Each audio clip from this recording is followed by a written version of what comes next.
JavaScript tutorial की इस series में हम जानेंगे जावास्क्रिप्ट वेरिएबल्स के बारे में। Variables are used to store data temporary in the memory. मतलब वेरिएबल्स क्या करते हैं? डेटा को स्टोर करते हैं।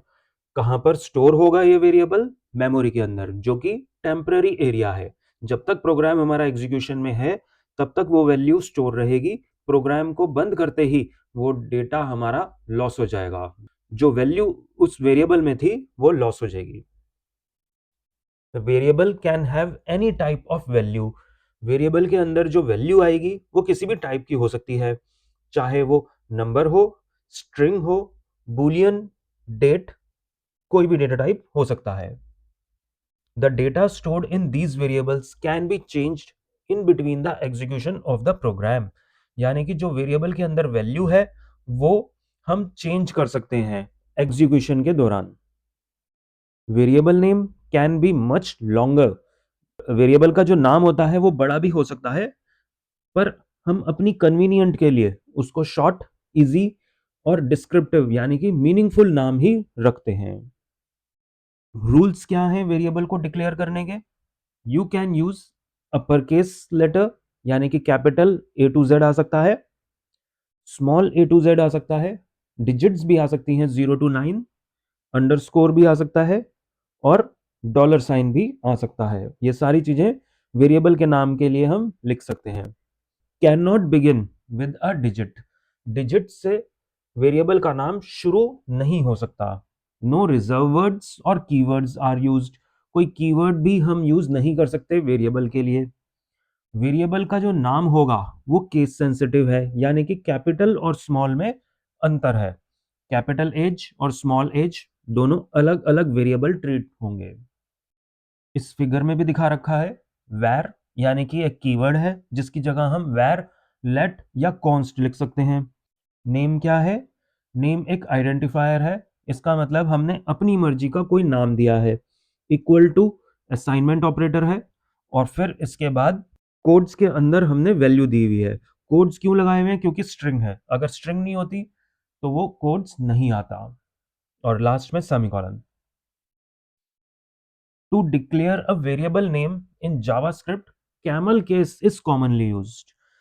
वेरिएबल को डिक्लेयर करने के लिए हम क्या यूज करते हैं? Camel casing. कैमल केसिंग क्या होता है? Each letter of every word except first word starts with a capital letter. जैसे कि यहाँ पे एक एग्जांपल दिखा रखा है, very very long variable.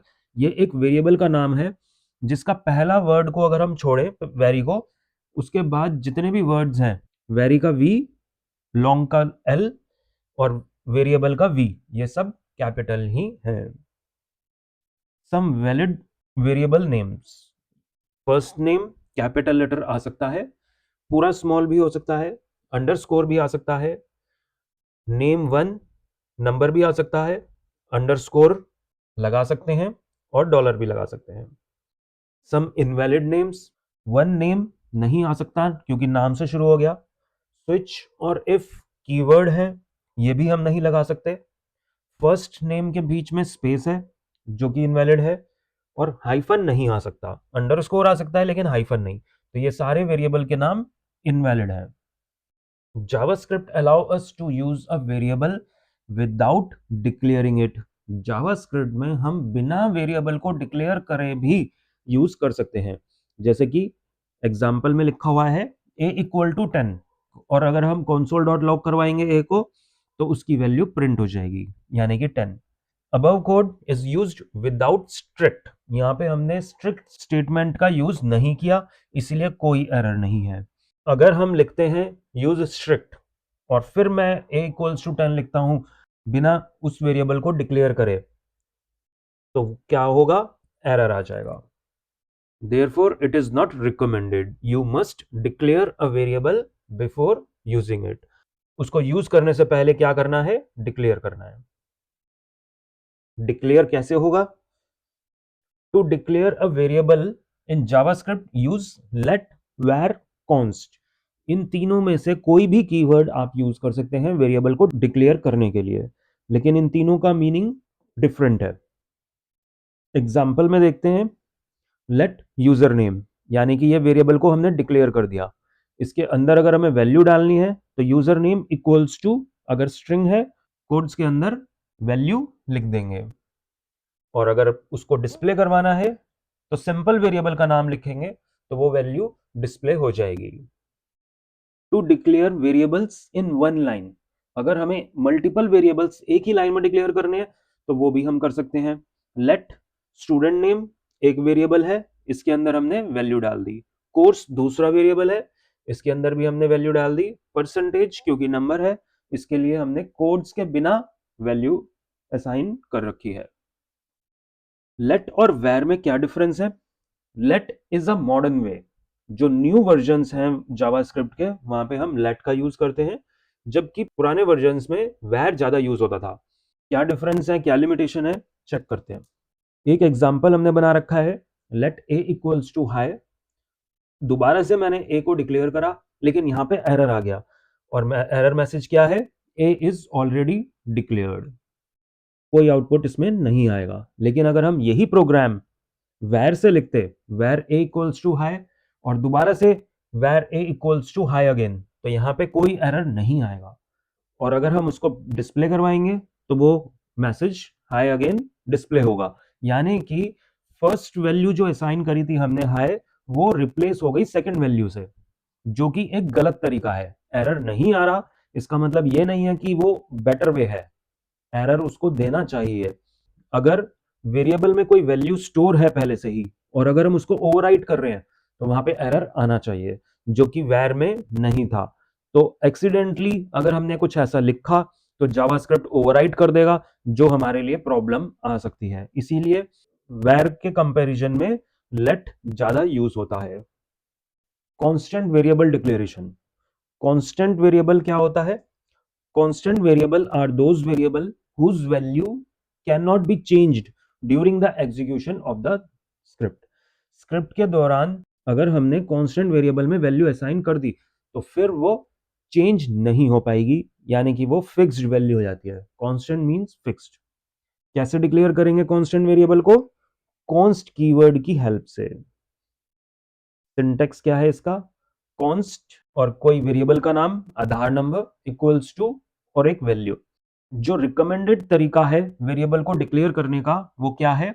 Use capital letter to declare constant variable. यानी कि हमें कांस्टेंट वेरिएबल अगर हम लिख रहे हैं तो हमें कैपिटल लेटर का यूज करना चाहिए, जिससे कि डिफरेंशिएट कर सके हम नॉर्मल वेरिएबल में और एक कांस्टेंट वेरिएबल में। एक एग्जांपल देखते हैं। कॉन्स्ट पाई इक्वल्स टू 3.1415, और पाई के अंदर अगर हमने जैसे ही वैल्यू असाइन करने की कोशिश करी तो वहां पे क्या आ जाएगा? Error, can not be changed, क्योंकि ये कांस्टेंट है। JavaScript variable scope. जब हम वेरिएबल डिक्लेयर करते हैं तो उसका एक स्कोप होता है। स्कोप का मतलब है कि वो वेरिएबल कहां कहां एक्सेस हो सकता है। विद इन अ फंक्शन हो सकता है, या फंक्शन के आउटसाइड भी एक्सेस हो सकता है। तो वेरिएबल स्कोप जावास्क्रिप्ट में दो टाइप्स के हैं, local and global. Local variable का मतलब क्या है? जो भी वेरिएबल हमने लोकल डिफाइन करा है वो with in a function he accessible होगा, फंक्शन के बाहर एक्सेसिबल नहीं होगा। इसका एग्जांपल, यहां पे हमने फंक्शन कॉल किया है और फंक्शन डिफाइन किया है, फंक्शन के अंदर वेरिएबल डिफाइन किया है। ये वेरिएबल क्या है? लोकल है। और इसको अगर हम डिस्प्ले करवाएंगे, type of data type display करवाने के लिए, और उसकी वैल्यू भी डिस्प्ले करवा रखी है, तो जैसे ही हम आउटपुट देखेंगे वो वैल्यू चल जाएगी। लेकिन अगर हमने इसी स्टेटमेंट को आउटसाइड फंक्शन लिखेंगे तो वो अनडिफाइंड प्रिंट करेगा, क्योंकि उसका scope within a function ही था, फंक्शन के बाहर नहीं चलेगा। ग्लोबल वेरिएबल कैसे करेंगे use? Global variable outside function भी एक्सेसिबल होता है। एक example, let interest equals to computer game. यहां पे हमने फंक्शन के बाहर इस वेरिएबल को डिक्लेयर किया है, तो ये क्या है? ये एक ग्लोबल वेरिएबल है। अब अगर हम फंक्शन के अंदर इसको डिस्प्ले करवाएंगे तो आउटपुट में वो डिस्प्ले हो जाएगा, और सेम यही चीज अगर हम फंक्शन के बाहर डिस्प्ले करवाएंगे तो भी वो एक्सेसिबल हो जाएगा, क्योंकि ये ग्लोबल वेरिएबल है। इस वीडियो में केवल इतना ही। Thank you.